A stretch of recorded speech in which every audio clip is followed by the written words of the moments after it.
এমনিতে লোকজন দেখতে এসছে, অনেকে আছে মেলা হলে বা অনুষ্ঠান হলে লোক দেখতে যায়, কে কি পড়লো কি সাজলো দেখতে যায়, এটা একটা রস। এক একজন এক একটা কিছু খুঁজছে। আবার এখানে দুর্গাপুরে যত লোক আছে সবাই এখানে আসেনি, কেউ হয়তো এখন এই মুহূর্তে রাত্রি 1:30টার সময় কেউ হয়তো সিটি সেন্টারে আছে, কেউ হয়তো কোনো পার্কে বসে আছে, কেউ ঘুরছে, কেউ হয়তো বা ঘরে টেলিভিশন দেখছে, কেউ হয়তো বা অফিস থেকে ফিরছে, এক একজন এক একটা কাজে রয়েছে, কিন্তু সবাই কিছু না কিছু রস করছে। যেমন যারা এখানে চাকরিজীবী কারা আছেন, চাকরি করেন অফিসে, এরকম কেউ আছেন? কেউ নেই, কেউ চাকরি করে না, ওই একজন প্রভু আছেন পিছনে। তো সারাদিন চাকরি করার পরে ঘরে এসে লোকেরা টেলিভিশনটা চালায় কেন? কেন চালায়? রস পেতে। কারণ সারাদিন অফিসে অফিসের বসের অনেক চাপ সহ্য করতে হয়েছে বিভিন্ন কাজের, ফলে ঘরে এসে টেলিভিশন চালাচ্ছে একটা রস আস্বাদন করতে। যেমন ছেলেরা, ছাত্ররা অনেক পড়াশোনা করার পর পড়তে পড়তে ক্লান্ত হয়ে গেছে, এরপরে কম্পিউটার খুলে গেমস খেলছে কেন? একটু রস পেতে চাইছে, বা বন্ধুদের সাথে কথা বলছে। তো যখন আমরা আমাদের জীবনে বিভিন্ন কিছুতে ক্লিষ্ট হয়ে যাই, তখন আমরা রস খুঁজি, সব কাজের মধ্যে দিয়ে কিছু রসের সন্ধান করছি। তো এই যে রস রয়েছে, এই রস সব জায়গায় রয়েছে। যেমন এই যে আমার সামনে এখন একটা রস দিয়ে গেল, এই রসটার নাম হচ্ছে নিরো, নিরো মিনারেল সমৃদ্ধ রস। যখন কথা বলতে বলতে গলা শুকিয়ে যাবে, এমন একটা রস যার হ্যান্ডেলটাও ঠিক নেই। হরে কৃষ্ণ। Anyway, তো আমরা কিছু না কিছু রস খুঁজছি সবকিছুর মধ্যে, খাচ্ছি, খাওয়ার মধ্যে যদি রস না থাকে কেউ খাবে না। খাওয়ার দুটো উদ্দেশ্য, একটা হচ্ছে পেট ভরা, শরীর পুষ্ট করা, আর একটা হচ্ছে পাশাপাশি রস আস্বাদন। এইভাবে পৃথিবীর সর্বত্র সব মানুষ বিভিন্ন রস খুঁজছে। কৃষ্ণের এক নাম হচ্ছে রসরাজ, তিনি সমস্ত রসের রাজা অথবা রসশেখর, সমস্ত রসের চূড়ামণি তিনি। তো এই যত ধরনের রস রয়েছে এই জগতে,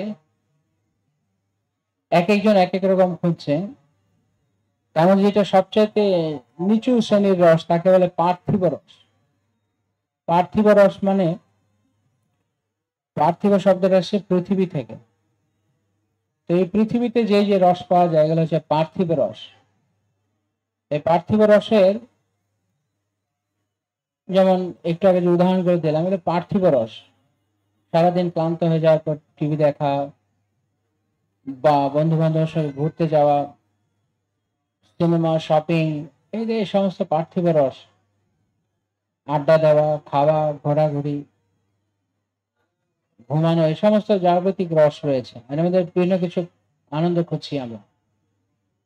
তো এই পার্থিব রস এটা ভালো এই জগতে কিছু সময়ের জন্য, কিন্তু এর একটা সমস্যা রয়েছে এই পার্থিব রসে। প্রথমত এই পার্থিব রস, যেমন আমরা একটা উদাহরণ দিয়ে বুঝি, যেমন গোলাপ জামুন ছিলেন তো, গোলাপ জামুন, তো আপনি গোলাপ জামুন যদি খাবেন, জিভে দেবেন, তো গোলাপ জামুন খাবেন বা আইসক্রিম খাবেন, আপনি যখন জিভে দিচ্ছেন, যতক্ষণ গোলাপ জামুনটা সামনে বা আইসক্রিমটা সামনে আসছে, ততক্ষণ পর্যন্ত দেখতে অনেক আনন্দ লাগছে, তাই না? আমি খাবো খাবো খাবো, আমি গোলাপ জামুনটা খাবো। কিন্তু যেই মুহূর্তে আপনি আপনার জিভেটা দিলেন, দেওয়ার সঙ্গে সঙ্গে এটা কি হলো? কতক্ষণ ছিল জিভে? কয়েক সেকেন্ড, তারপর এটা নেমে গেছে।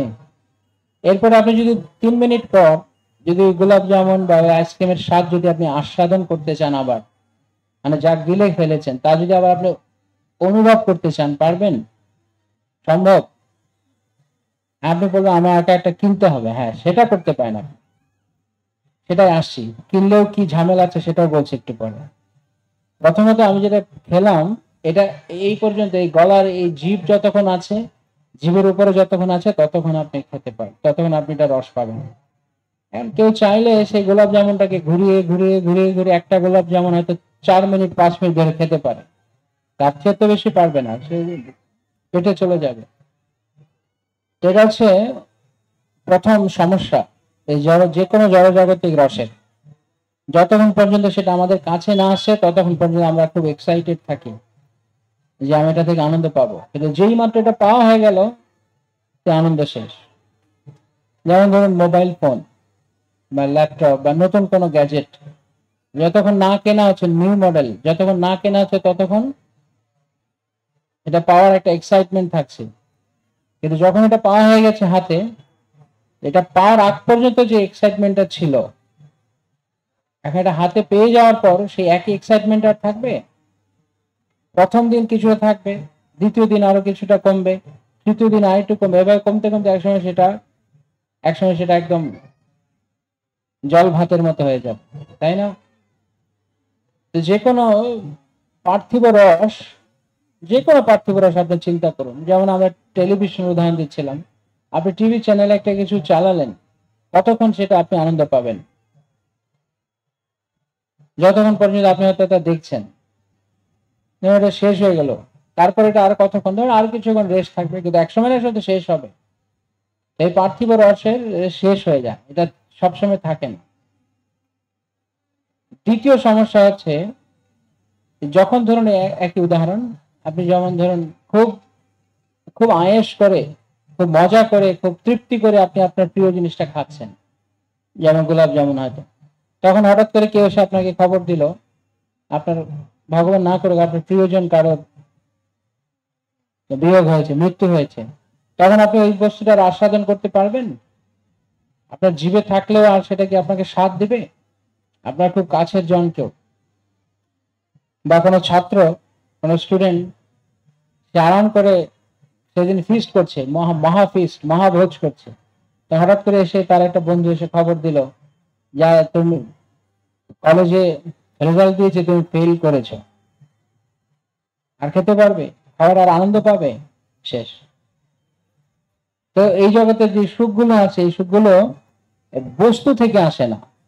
আমরা মনে করি বস্তু থেকে আসে, কিন্তু আসলে বস্তুটা থেকে আসে না, এটা আমাদের পারসেপশন, আমাদের ধারণা থেকে আসে।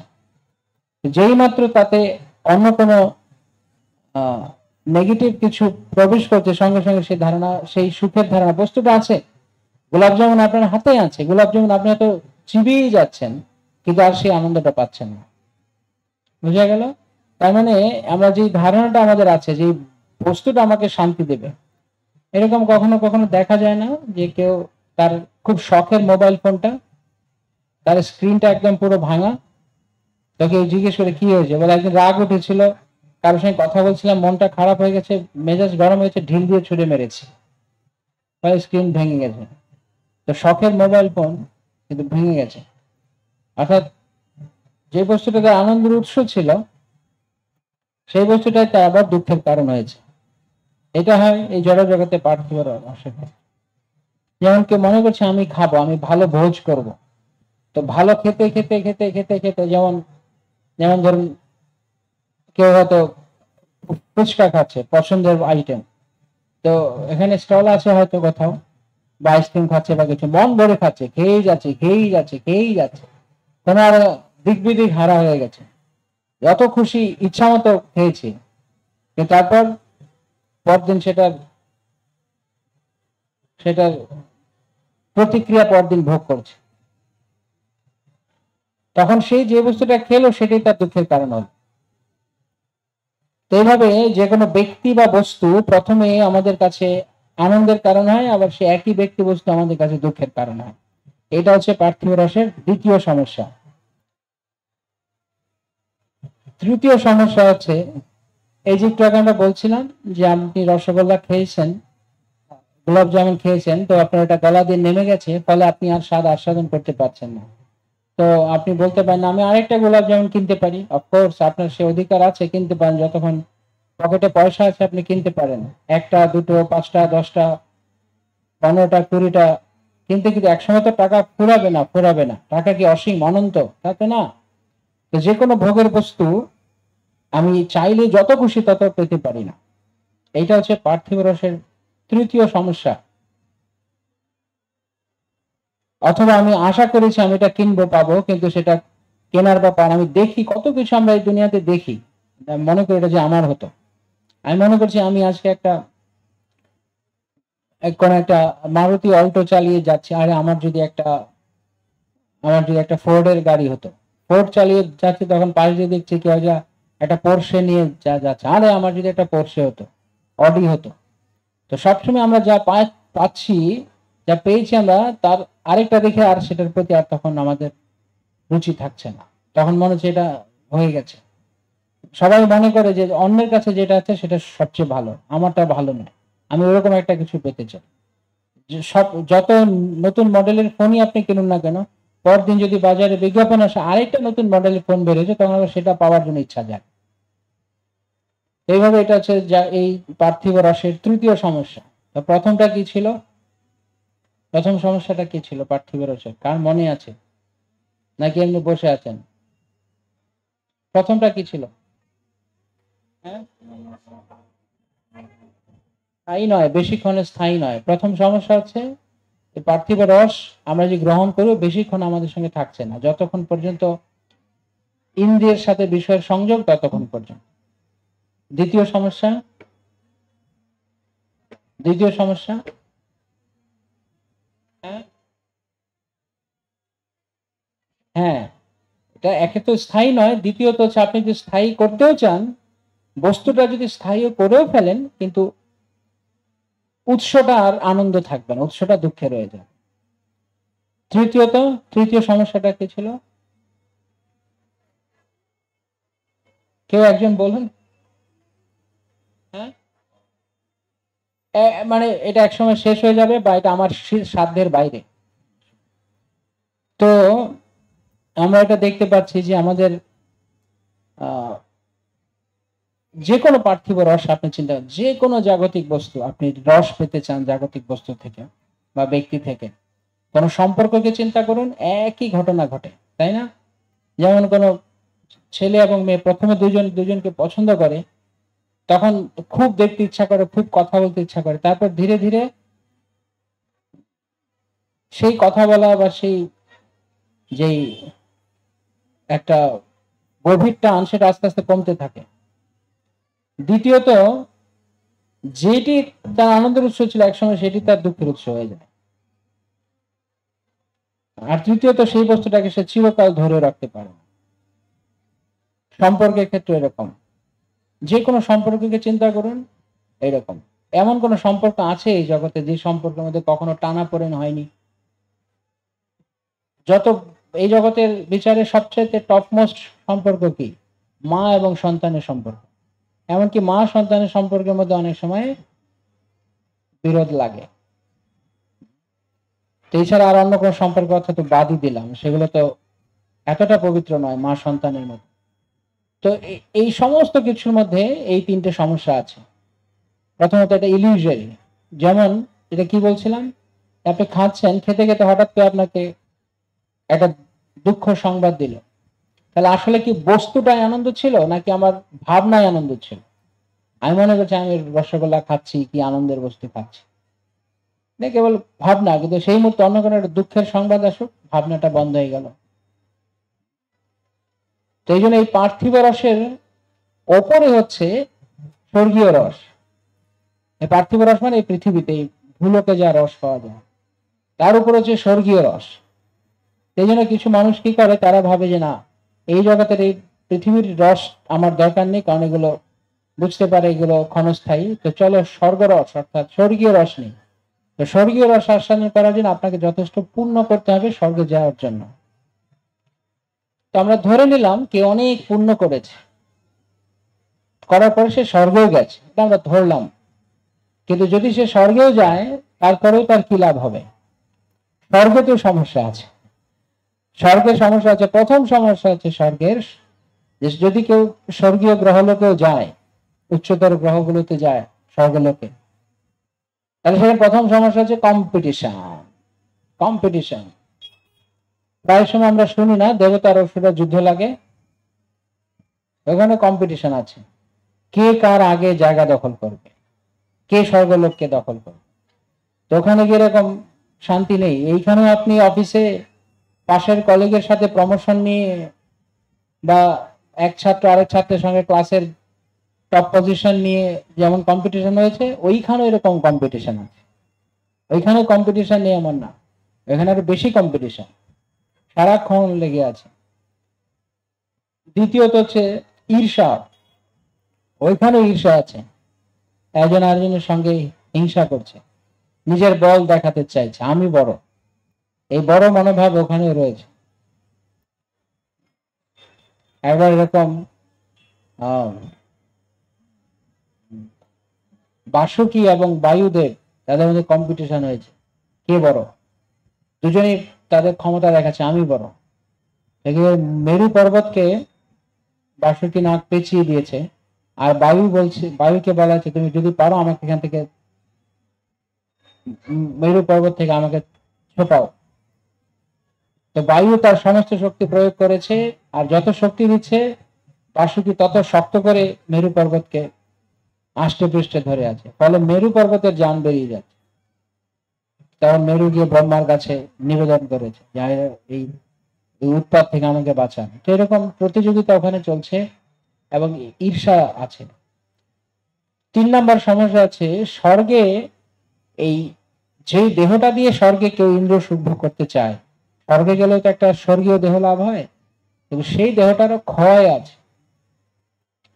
যেমন আমাদের এই জড়দেহের ক্ষয় আছে, এখন আমরা যেরকম রয়েছি আস্তে আস্তে আমাদের বয়স বাড়ছে, শরীরের যে কোনো কিছুর আগের মতো শক্তি নেই।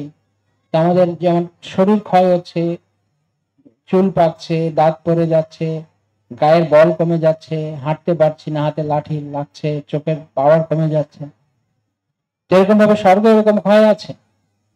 কিন্তু মানুষ মনে করে যেহেতু স্বর্গে আয়ুটা অনেক লম্বা, তাই মানুষ মনে করে স্বর্গে গেলে বুঝি বহুদিন থাকা যাবে, স্বর্গে গেলে বুঝি আনন্দটা অসীম, অনন্ত। অনন্ত নয়, সেখানে আয়ুটা লম্বা।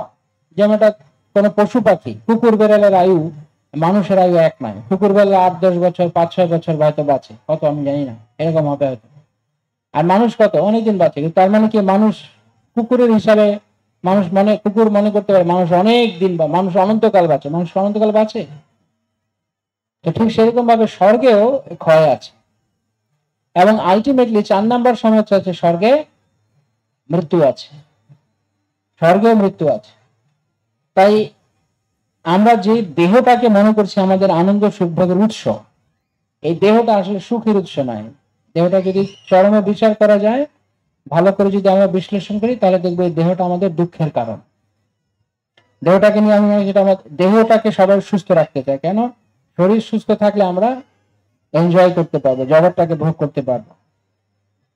কিন্তু এবার আপনি আপনার শরীরটার দিকে তাকিয়ে দেখুন তো, আপনার শরীর আপনাকে সত্যিই কি শরীরটা আনন্দের উৎস নাকি শরীরটা দুঃখের উৎস? যেমন এখন অনেকে এখানে বসে আছেন, কোমর ব্যথা করছে, ঘাড় ব্যথা করছে, পোকাগুলো কামড়াচ্ছে, লাইটের আলো চোখে লাগছে, এগুলো কে দুঃখ দিচ্ছে? শরীর। হ্যাঁ, এছাড়া যদি আপনি চিন্তা করেন আপনার শরীরে, যদি শরীর দুঃখের কারণ না হতো, শরীরকে আনন্দ দেওয়ার জন্য, দেহের আনন্দ ভোগের জন্য যতগুলো জায়গা রয়েছে, টেলিভিশন, সিনেমা, শপিং মল, খাবার দোকান, এইগুলো যতগুলো আছে, এই জায়গাগুলো আমাদের জীবনে অপশনাল। অপশনাল মানে আমরা চাইলে যেতে পারি, নাও যেতে পারি, তাই না? কিন্তু একটা জায়গা আপনার দেহের জন্য বাধ্যতামূলক, আপনাকে যেতেই হবে। সেটা কোথায়? সেটা কোথায় বলুন তো? হ্যাঁ, বুঝি না, বুঝতে পারছি না। না, আমি বলছি শরীরের জন্য একটা জায়গা আপনাকে যেতে হবে, মৃত্যু নয়, ডাক্তারখানা, হাসপাতাল। হ্যাঁ, তো বাকি জায়গা আপনি যান না যান আপনার ইচ্ছা। যেমন আমি যদি না চাই আমি যাব না শপিং মলে, কেউ আমাকে নিয়ে যেতে পারবে না। আমি না চাই আমি আমি টেলিভিশন দেখবো না, আমার টেলিভিশন কেনার দরকার নেই, ঠিক আছে। কেউ যদি মনে করে আমি ওখানে পার্টি হচ্ছে আমি ঘুরতে যাব না, এগুলো অপশনাল। কিন্তু এক জায়গায় আমাদের সবাইকেই যেতে হয়, সেটা কোথায়? হাসপাতাল, ক্লিনিক, ডাক্তারের কাছে। কেন? শরীর যদি সুখের উৎস হয় তাহলে বাকিগুলো অপশনাল, কিন্তু ডাক্তারখানাটা কম্পালসরি কেন? এইভাবে বিচার করে দেখুন, তাহলে বুঝতে পারবেন শরীর দুঃখের উৎস না সুখের উৎস। নেক্সট আরেকটা বিচার করুন, শরীর সুখের উৎস না দুঃখের উৎস। শরীরে যে কোনো একটা অঙ্গ প্রত্যঙ্গ আপনি নিন, কল্পনা করুন, যে কোনো একটা অঙ্গ প্রত্যঙ্গ আপনি কল্পনা করুন, যে কোনো একটা কি, যে কোনো একটা অঙ্গ ভাবুন, কি অঙ্গ বলুন? মাথা? আচ্ছা মাথা। আচ্ছা, মাথা আপনাকে কিভাবে সুখ দিতে পারে? আপনার কি নাম?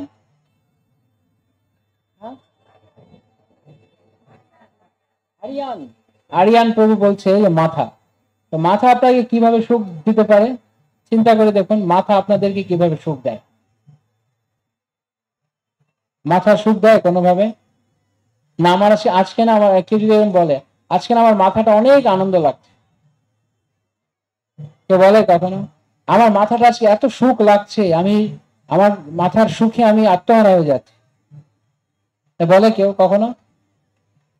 কিন্তু কতজন এরকম কথা বলে আজকে মাথাটা খুব ঝিনঝিন করছে, মাথাটা ব্যথা করছে, মাথাটা ভার ভার লাগছে? কতজন বলে এরকম? কারা কারা এরকম জীবনে একবার হলেও বলেছেন মাথাটা খুব ব্যথা করছে?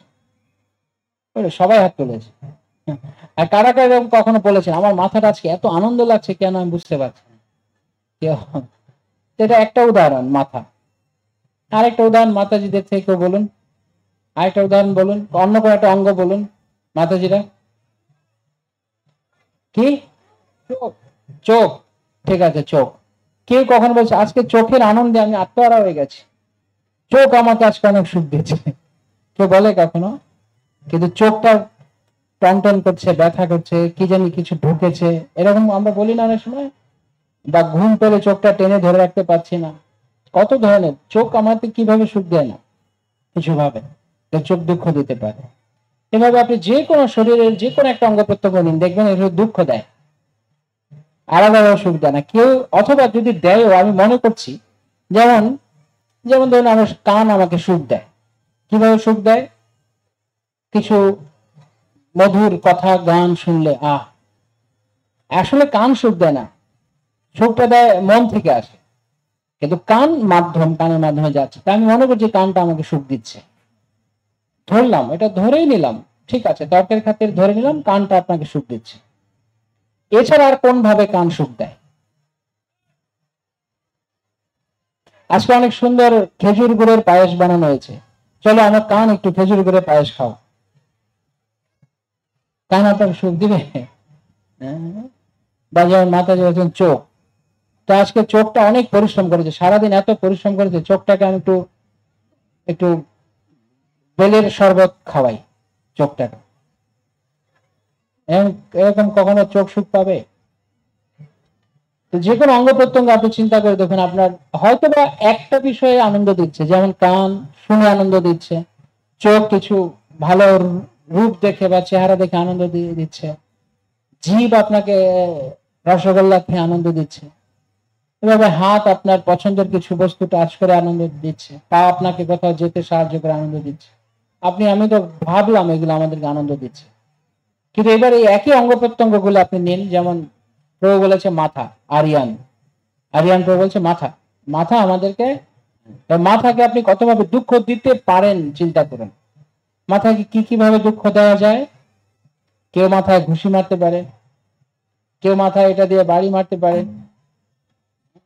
কেউ এসে এরকম করতে পারে, অনেক ভাবে কেউ মাথায় দুঃখ দিতে পারে। মাথাটা দেয়ালে এরকম করে দুঃখ দেওয়া যেতে পারে, মাথাটা কেউ কেটে দিয়ে দুঃখ দিতে পারে, বিভিন্ন ভাবে দুঃখ দিতে পারে। কিন্তু সুখ মাথায় আপনি কিভাবে দিতে পারেন?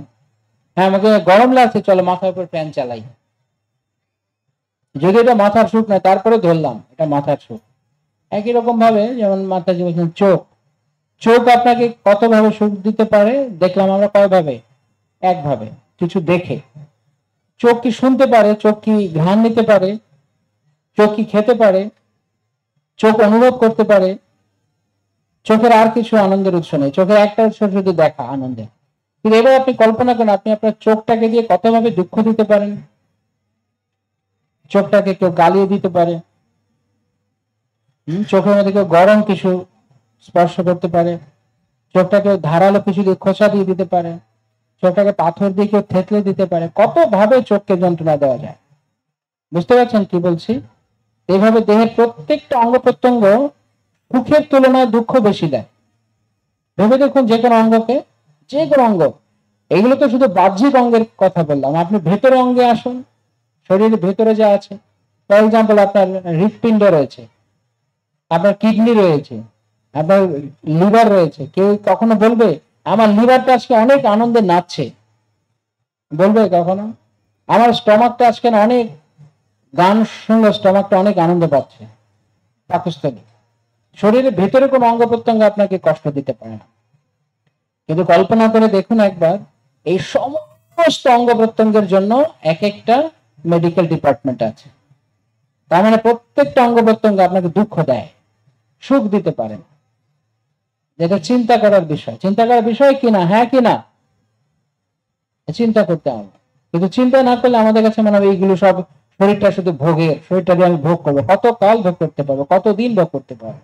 যদি আমি মনেও করি এটা এটা মাইক, কাল্পনিক। যেমন কেউ কোন মুভি থিয়েটারে সিনেমা দেখতে গেছে, তো অনেক পয়সা দিয়ে, এখানে এরকম হাইফাই সিনেমা হল কি আছে দুর্গাপুরে? কি নাম? আইনক্স। কি নাম বলছে? আইনক্স। ওকে, কেউ হয়তো আইনক্সে গেছে, নিশ্চয়ই এসি। এসি না? এসি। তবে গেছে এসিতে, গিয়ে হয়তো পপকর্নের ঠোঙ্গা নিয়ে গেছে, ঠোঙ্গায় পপকর্ন খাচ্ছে আর হয়তো সিনেমা দেখছে। কিন্তু একটু বাদে, 15-20 মিনিট বাদে এমন এসি এমন চিলিং হয়ে গেছে, এমন ঠান্ডা হয়ে গেছে, এখন সে কাঁপছে। কিন্তু কি ভাবছে মনে মনে? হ্যাঁ, 300 টাকা দিয়ে টিকিট কাটলাম, 15 মিনিট দেখে চলে গেলে হবে? ওর মধ্যেই বসে আছে, একদম ঠান্ডায় কুকুরে গেছে, পপকর্নও খাচ্ছে আর এরকম করছে। তার মানে কি, আসলে কিন্তু দুঃখ পাচ্ছে, কিন্তু নিজেকে কি ভাবানোর চেষ্টা করছে? 300 টাকার সিনেমা আর 30 টাকার পপকর্ন, এই 330 টাকা উসুল করতে হবে, এটাই আনন্দ আমার। এই সাফারিং, সে দুঃখ পাচ্ছে, কিন্তু সে কি মনে করছে? আমি অনেক সুখী আছি। এবং কাউকে গিয়ে বাইরে বলছে আমি অনেক সিনেমা দেখলাম, কিন্তু আসলে যে সে ভেতরে যে কাঁপছিল, এটা কারো কাছে বলবেন। এই জগতে লোক দুঃখ পায়, কিন্তু সবার কাছে বলবেন আমি ভালো আছি। তো এই জন্য এই সমস্ত পার্থিব রস থেকে বা স্বর্গীয় রস থেকে আরেকটা উন্নততর রস বা সর্বশ্রেষ্ঠ রস হচ্ছে ভক্তি রস। সেই জন্য যারা ভক্তি রসের জন্য অগ্রসর হন বা ভক্তি রসের যারা রসিক, সেই ভক্তি রসের কোনো শেষ নেই। কেন? যৌক্তিক ভাবে তা বুঝুন। ভক্তি রস হচ্ছে ভগবানের সঙ্গে ভাবের আদান প্রদান। তো ভগবান কি নিত্য না অনিত্য? ভগবান কি গোলাপ জামুনের মতো অনিত্য না নিত্য? নিত্য। আপনি যতই কৃষ্ণকে দেখবেন, যতই আপনি কৃষ্ণের সাথে আপনার ভাবের আদান প্রদান, কৃষ্ণ কখনো ক্ষয় হয় না। তো কৃষ্ণের সঙ্গে যে আদান প্রদান বা কৃষ্ণ রসের যে আস্বাদন, সেটা দেহ দ্বারা হয় না, সেটা হৃদয়ের দ্বারা, আত্মার দ্বারা হয়। আত্মা নিত্য না অনিত্য? নিত্য না অনিত্য? নিত্য। কৃষ্ণ নিত্য। তো নিত্য এবং নিত্য যখন কানেক্টেড হয়, সম্পর্কিত হয়, তাহলে সেই আনন্দটা কি নিত্য হবে না অনিত্য হবে? নিত্য হবে। কিন্তু আমি যখন অনিত্য অনিত্য দেহ দিয়ে অনিত্য জড় সুখ পেতে চাইছি, অনিত্যতে আনন্দ খুঁজছি, এটা কি, এই আনন্দটা কি অনিত্য আনন্দ হবে নাকি নিত্য আনন্দ হবে? অনিত্য। কারণ অনিত্য বস্তু থেকে আনন্দ পেতে চাইছে। আর যখন আত্মা কৃষ্ণের থেকে আনন্দ পেতে চাই, তখন নিত্য নিত্যের সঙ্গে আনন্দ পেতে, তার মানে আনন্দটাও নিত্য। এটা বুঝতে কোনো কঠিন মনে হচ্ছে? সেই জন্য ভক্তি রস হচ্ছে নিত্য আনন্দ। যেন আমরা, সুমন মহাপ্রভু বলছেন, আনন্দাম বুদ্ধি বর্ধনম প্রতিপদম পূর্ণামৃতস্বদনম। এই আনন্দের সাগর বাড়ছে। শুরুতে যেটা বলছিলাম, কৃষ্ণ হচ্ছেন অসীম আনন্দ। শুধু আনন্দ বাড়ে যেখানে, সেই সাগরে জল বাড়ছে শুধু। সাধারণত এই জড়জগতের সাগরে জল একই রকম থাকে, এই জল কৃষ্ণ ভক্তি রসের আনন্দের সাগর বাড়ছে। তাই যারা বুদ্ধিমান তারা ভগবানের সঙ্গে, যেমন এই ভগবান শ্রী জগন্নাথ দেবের রথযাত্রা মহোৎসব হচ্ছে, এটা একটা উৎসব। এরকম 365 দিন ভগবানের বিভিন্ন উৎসব রয়েছে, বিভিন্ন রসের আদান প্রদান ভক্তরা ভগবানের সঙ্গে করতে পারে। তাই আন্তর্জাতিক কৃষ্ণ ভাবনামৃত সংঘ শ্রীল প্রভুপাদ এই সংস্থার মাধ্যমে সারা বিশ্বের সবাইকে এই ভক্তিরস আস্বাদন করার সুযোগ দিয়েছেন। তো যারা বুদ্ধিমান তারা সেটাকে গ্রহণ করছেন এবং তাদের জীবনে এই অনিত্য আনন্দকে ছেড়ে, কেননা এই অনিত্য আনন্দ এতক্ষণ আমরা দেখলাম এটা দুঃখ দেয় চরমে গিয়ে, তারা নিত্য আনন্দের অন্বেষণ করছেন। এখন আপনি বলতে পারেন যে তার মানে কি এই সমস্ত জড়জাগতিক দুঃখ আপনাদের নেই, বা যারা ভক্তিরস পাচ্ছে তাদের নেই? তাদেরও রয়েছে, কেননা জড়জগতে যতক্ষণ পর্যন্ত আছে ততক্ষণ পর্যন্ত তাদের এখান থেকে দুঃখ পেতে হচ্ছে। কিন্তু অন্তত পক্ষে তারা একটা কথা জানেন যে এই জন্মের পরে আমরা ভগবানের কাছে পৌঁছে যাব। ফলে ভগবানের সঙ্গে ভক্তি রসের আনন্দটাও নিত্য, এটা এখানেও পাচ্ছি, এবং ভগবদ্ধাম গিয়ে ভগবানের সঙ্গেও পাব। আর অন্যরা যারা ভগবানের সঙ্গে ভক্তি রস পেতে চাইছে না, তারা এই জগতেও অনিত্য আনন্দ মধ্যে রয়েছে, আর মৃত্যুর পরেও তারা ভগবানের কাছে যেতে পারবে না। ফলে এই অনিত্যের মধ্যেই তাদেরকে থাকতে হবে। শ্রীল প্রভুপাদকে একবার এক ব্যক্তি জিজ্ঞেস করেছেন, প্রভুপাদ যদি এমন হয়, স্বামীজি যদি এমন হয় যে আপনি সারা জীবন কৃষ্ণ কৃষ্ণ করার পরে জানলেন, মৃত্যুর সময় জানলেন যে কৃষ্ণ নেই, কৃষ্ণ বলেই কিছু নেই, কৃষ্ণের কোনো অস্তিত্ব নেই, সারা জীবন আপনি এর পেছনে টাইম দিলেন, তাহলে কি হবে? প্রভুপাদ বললেন তখন যে কি হবে, আমি তো এখন আনন্দ করছি, এখন আমি আমাদের ভক্তদের সঙ্গে আমরা আনন্দ করছি, ফিস্ট হচ্ছে, প্রচার হচ্ছে, ভগবানের বিগ্রহ আছে, নৃত্য কীর্তন, আনন্দ উল্লাস করছি।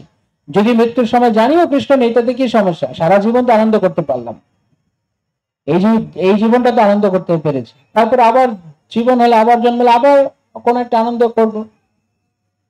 কিন্তু আমি তোমাকে প্রশ্ন করছি, যদি তুমি মৃত্যুর সময় জানো যে কৃষ্ণ আছে, এখন বিশ্বাস করো কৃষ্ণ নেই, তুমি যদি মৃত্যুর সময় কৃষ্ণ আছে, তাহলে তোমার হালটা কি হবে একবার ভেবে দেখো। তখন লোকটা চুপ হয়ে গেছে। কারণ যদি মৃত্যুর সময় তুমি জানতে পারো যে কৃষ্ণ আছে, তাহলে তোমার জন্য কি অপেক্ষা করছে তুমি দেখো, ভেবে দেখো। তো সেই জন্য আমরা কৃষ্ণ ভাবনামে তো উইন উইন, ইংরেজিতে বলে উইন উইন। উইন উইন মানে এটাও লাভ, এটাও লাভ। এই জগতে থেকেও আপনি ভক্তিরস আস্বাদন করতে পারেন, ভগবানের কাছে গিয়েও আপনি ভক্তিরস আস্বাদন। তাই দয়া করে এই ভক্তিরসের সুযোগ গ্রহণ করুন, যা কৃষ্ণ ভাবনামৃত সংঘ ইসকন শ্রীল প্রভুপাদের মাধ্যমে আপনাদের কাছে দেওয়া হচ্ছে। সমস্ত দুর্গাপুরের সকলেই এই ভক্তিরসের আস্বাদন করুন। আমি সেদিন শুনলাম এই জায়গার আগের নাম ছিল, অনেক আগে জায়গার নাম ছিল গোপীনাথপুর, পরে এটা চেঞ্জ হয়ে দুর্গাপুর হয়েছে সামহাও। তো ভগবান গোপীনাথের সেবায় সবাই যুক্ত হন, তাহলে আনন্দ পাবেন। শ্রীল প্রভুপাদ কি জয়, সমবেত ভক্ত বৃন্দ কি জয়, গৌর প্রেমানন্দে হরে। সময় আছে প্রশ্নের? না, সময় নেই। প্রশ্নোত্তরের সময় আছে? কেন আছে? কারো কোনো প্রশ্ন আছে জিজ্ঞাসা করার, জিজ্ঞেস করতে চান কোন আধ্যাত্মিক বিষয়ে, পারমার্থিক বিষয়ে? দয়া করে জিজ্ঞেস করবেন না এবার আইপিএল এ কে খেলেছে, কে জিতেছে, এগুলো আমি জানি না। পারমার্থিক বিষয়ে জিজ্ঞেস করতে পারেন, বা দেশের জিডিপি কত % বাড়লো। মাতাজি হাত তুলেছেন ওখানে, ও মাইকটা দেবেন।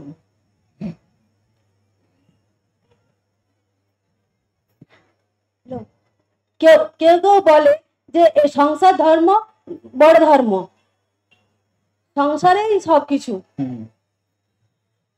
এটা কি হতে পারে প্রভু? সংসার অবশ্যই গুরুত্বপূর্ণ, কারণ আমরা যারা এই জগতে এসেছি, আমাদের সংসার ধর্মতে আমরা রয়েছি, তাই এটাও পালন করতে হবে। কিন্তু সংসার ধর্ম যখন সংসার দায়িত্ব পালন করে তখন সংসার ধর্ম ঠিক আছে, কিন্তু যখন সংসার ধর্ম বাদেও অন্য কিছু আছে না নেই, যারা যারা বলে যে সংসার ধর্মই বড় ধর্ম, এই যখন সেই সংসারই দুঃখ দেয় তখন সে কি বলে? এই সংসারের উপরেও কিছু আছে না নেই?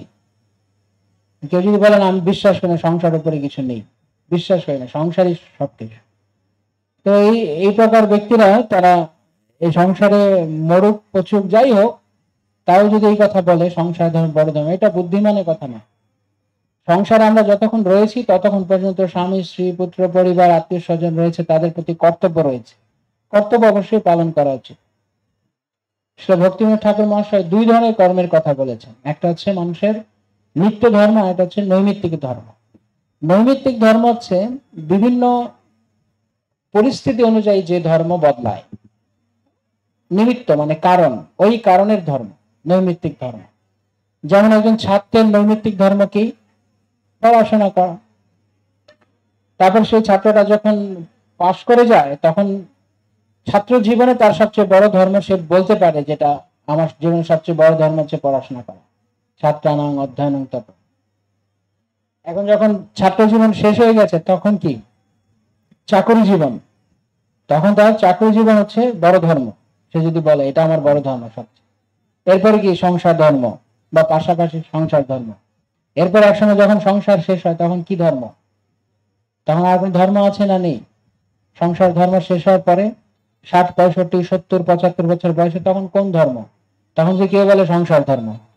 তখন যে বলবে সংসার ধর্ম বড় ধর্ম, তাকে সবার আগে ঘর থেকে বের করে দেয়। যে লোকটা এতদিন বলে এসছে সংসার ধর্ম বড় ধর্ম, তাকেই সবার আগে বলে বার্ডেন, বোঝা, একে বের করো।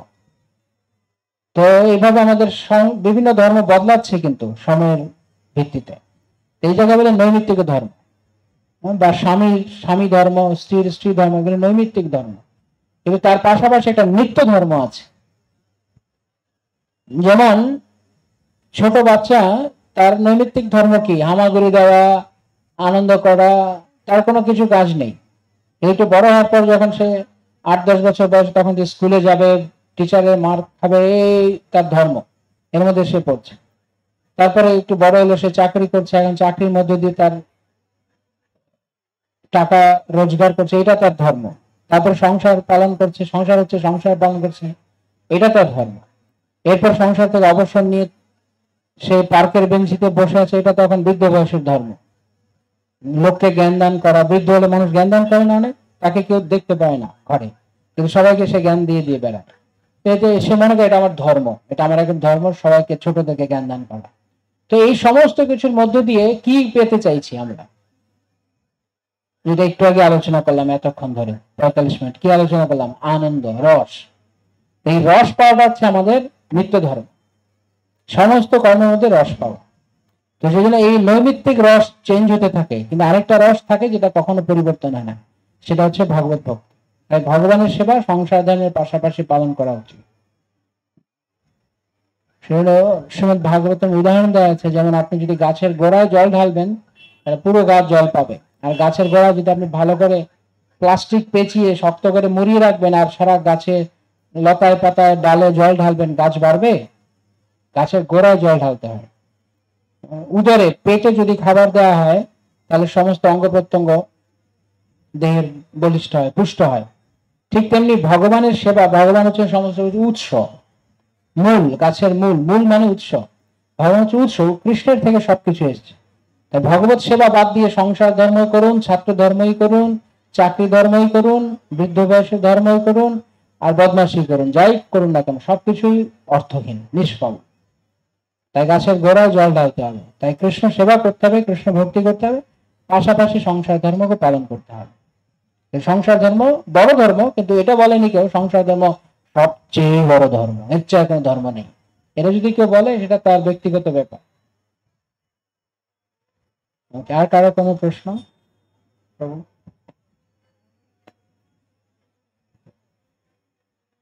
হরে কৃষ্ণ প্রভু। প্রভু, আমরা জানি যে ভক্তি রস সব থেকে আনন্দদায়ক, কিন্তু তাও আমরা মেটেরিয়াল রসের প্রতি বেশি কেন অ্যাট্রাকশন? আমরা কেন ভক্তি সহজেই মানে ভক্তি পথ অবলম্বন করি না? আপনি গাড়ি বা বাইক কিছু চালান? হ্যাঁ প্রভু। বাইক। হুম। তো বাইক যখন আপনি অনেকক্ষণ ধরে চালাচ্ছেন, হঠাৎ করে সামনে একটা মানুষ এসে গেলে কি করেন? ব্রেক চেপে ধরি। ব্রেকটা কিভাবে করেন? এমন ভাবে ব্রেক করেন যাতে গাড়ি নিয়ে উল্টে যান? না, কিভাবে? স্লো, যাতে আমাদের ব্যালেন্সটা কন্ট্রোল ব্যালেন্সটা থাকে। তো ব্রেক কষার পরেও কিছুটা গাড়িটা যায় হ্যাঁ প্রভু। নাকি না? এরকম হয় না, আস্তে করে ব্রেক চাপতে গাড়িটা স্লো হয়। তো ব্রেক চাপার প্রক্রিয়া শুরু হয়েছে, কিন্তু সঙ্গে সঙ্গে গাড়ি থামে না। হ্যাঁ। যেমন আপনার মাথার উপর যে ফ্যানটা আছে, এই ফ্যানটা যখন অফ করে দেওয়া হয়, এখান থেকে সুইচ অফ করলে ফ্যানটা সঙ্গে সঙ্গে এরকম স্টিল হয়ে যাবে না কিছুক্ষণ ঘুরবে? এটাকে কি বলে? গতিশীল, গতি জড়তা বা গতিশীল, কাইনেটিক এনার্জি ফিজিক্সে বলে। তো যে কোনো কিছু অফ করে দিলে এটা কিছু সময় তো থাকবে। আমরা এখন ভক্তিরসের প্রক্রিয়ায় যুক্ত হয়েছি, দ্যাট ডাজন্ট মিন, এর মানে এই নয় যে সঙ্গে সঙ্গে আমি ভক্তিরসে আস্বাদন একদম গভীরে চলে যাব। কিন্তু ভক্তিরসের প্রক্রিয়াটা চলতে থাকবে। পাশাপাশি জড়জগতে আমরা বহু কাল ধরে আছি, যেমন ফ্যানটা অনেকক্ষণ ধরে ঘুরছে, তাই আপনি অফ করলেও একটু তো সময় লাগবে ফ্যানটা থামতে। তো আমাদের জন্য আশাহত হলে হবে না, ধৈর্য হারালে হবে না। জাগতিক বিষয় আমাদেরকে আকর্ষণ করতে পারে, কিন্তু আকর্ষণ করলে আমরা কি করব না, সে নো টু মায়া। কশন, যেমন রাস্তায় অনেক সময় লেখা থাকে দেখবেন বড় করে, কশন ম্যান এট ওয়ার্ক, দেখে না, মানে কি রাস্তায় কাজ চলছে, সাবধান। এরকম কশন মায়া এট ওয়ার্ক, মায়া কাজ করছে, সাবধান। যাতে করে যদি এরকম আকর্ষণ আসে তখন আমরা তার কৃষ্ণের শরণ গ্রহণ করব। এত কাল ধরে আমরা জড় রসে আছি, এখন ভক্তিরস পেতে চাইছি, তাই ভক্তিরসটাকে তীব্রভাবে পাওয়ার চেষ্টা করতে হবে, এবং পাশাপাশি জড় রস থেকে নিজেকে সরানোর চেষ্টা করতে হবে। যখনই জড় রসের প্রলোভন আসবে তখন যদি আমি জড় রসে আবার যাই তাহলে কোনোদিনও বন্ধ হবে না। তাই না করতে হবে। কারো রোগ হলে রোগটা সারাই করতে তো সময় লাগবে। আপনি যদি মনে করেন আমি ক্যাপসুলটা খুললাম বা আমি শক্তি, এরকম নয়, একটু সময় দিতে হবে। কিন্তু ঔষধ খাওয়া বন্ধ করা যাবে না, প্লাস যেই কারণে রোগটা হয়েছিল সেই জায়গাতেও আর যাওয়া যাবে না, ইনফেকশন সারাতে গেলে। পেছনে একজন প্রভু হাত তুলেছিলেন।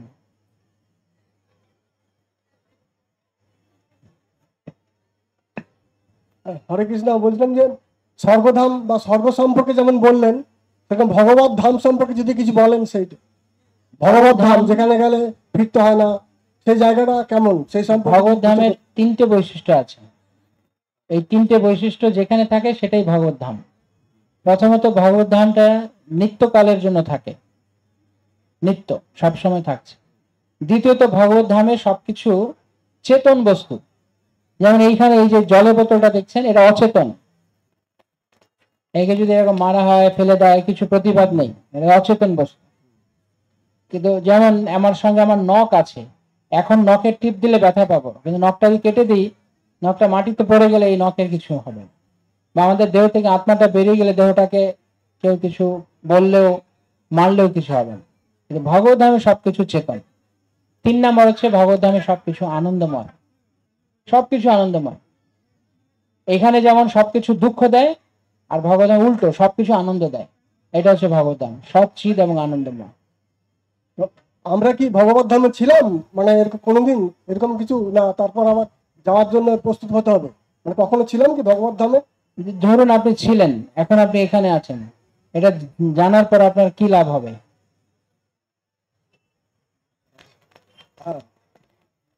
কিভাবে যাওয়া যাবে সেটা এখন মেন কাজ। ইয়েস, কিভাবে আপনি যাবেন সেটা চিন্তা করুন। আপনি আমি ছিলাম কি ছিলাম না তা জেনে আমার কি হবে?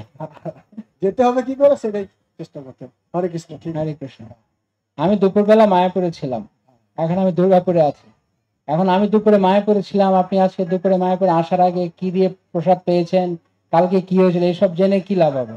বরং দুর্গাপুরে থাকাকালে আমি কি করছি সেটা ইম্পর্টেন্ট, তাই না? প্রেজেন্ট, বর্তমানটা ইম্পর্টেন্ট। অতীত বা ভবিষ্যৎ কি হবে সেটা পরে, বর্তমানে কাজ করতে হবে। তো আমরা ভগবত ধাম থাকি বা না থাকি কিছু যায় আসে না, কিন্তু কৃষ্ণ ভগবত গীতায় বলেছেন, নত ভাষয়তে সূর্য ন শশাঙ্ক ন পাবক যদ্গত্তা ন নিবর্তন্তি তদ্ধাম পরমং ভব। তো কৃষ্ণ বলছেন যদি আমার ধামে ফিরে আসো, আর ফিরে আসো, আর উল্টো আসবেন। আমরা যাওয়ার চেষ্টা করি, এটা জেনে কি হবে আমি কোথায় ছিলাম, কিভাবে ছিলাম। হরে কৃষ্ণ। হরে কৃষ্ণ। আর কিছু প্রশ্ন আছে কারো?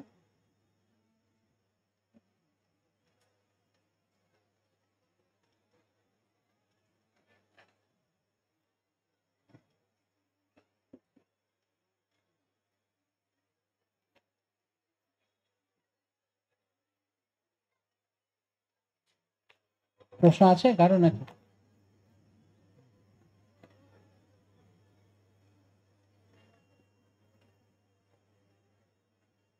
ওকে, যদি প্রশ্ন না থাকে তাহলে আমরা এখানে শেষ। श्रील प्रभुपाद की जय, समवेत भक्त वृंद की जय, गौर प्रेमानंदे हरि। वांछा कल्पतरुभ्यश्च पतितानां पावनेभ्यो वैष्णवेभ्यो नमः। শ্রীপাদ মণিগোপাল প্রভু কি, শ্রীল প্রভুপাদ কি। হরে কৃষ্ণ। শুধু ভক্তমন্ডলী, আপনারা এতক্ষণ ধরে শ্রীপাদ মণিগোপাল প্রভুর শ্রীমুখ থেকে শ্রীল প্রভু